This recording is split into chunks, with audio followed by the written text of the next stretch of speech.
Hi, my name is Brendan Hall, and I'm the clinical director of the Queer Couple Center. And this is my good friend Digger, and he's helping me today to do a bit of a demonstration of nonviolent communication. I have a previous video before this where I talk through the different steps in the frame and also about the theory. So feel free to check that out before you watch this. Probably make a little more sense. Okay, you ready to start? Sure, let's do it. Okay, so there's two tracks. There's one that's expression, which we're going to start with, and then there's one where you're giving empathy, and it's where you're offering up and helping someone with this language process who's not used to it, like many people aren't. But I'm going to start with just expression, and we're going to use an imaginary scenario here. So Digger, I wanted to talk with you because I noticed something happening when we go to parties together.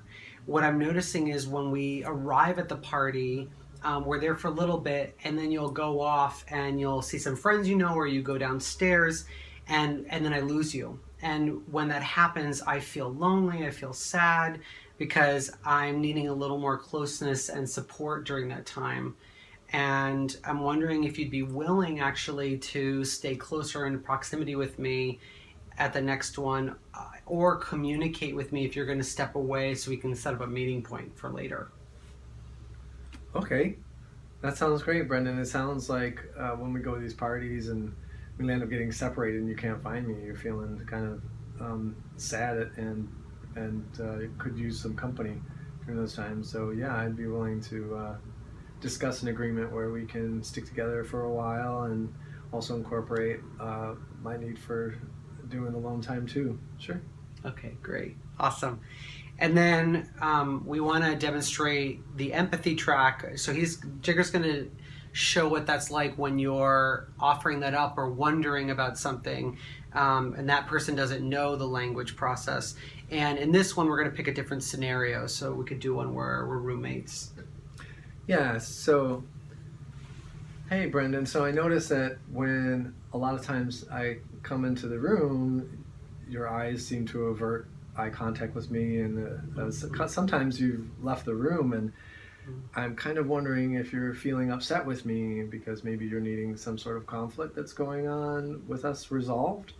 Would you be willing to tell me what's going on? Mm-hmm. Sure. Yeah, I'm glad you checked in, because what I'm actually feeling is, and then I would actually go through the expression, setup again, where I would, I was sharing my observation, my feeling, my need. Well, that's actually if I know it, but if I don't know it, then I might go into the what they call the jackal language, or like the violent language. So I might be like, whatever, or something. So, but what's happening is, as you're expressing that to me, I do feel a softening. Like it felt like an approach which didn't put me on the defense. It felt like an invitation. So I'm hoping that this kind of scenario will help folks to have an easier dialogue when it comes up in a conflict with someone, Yeah, it kind of creates a model for Brendan possibly to open up. I think what's also important is that in this situation, I didn't know what was going on with Brendan, but I wanted to show some empathy.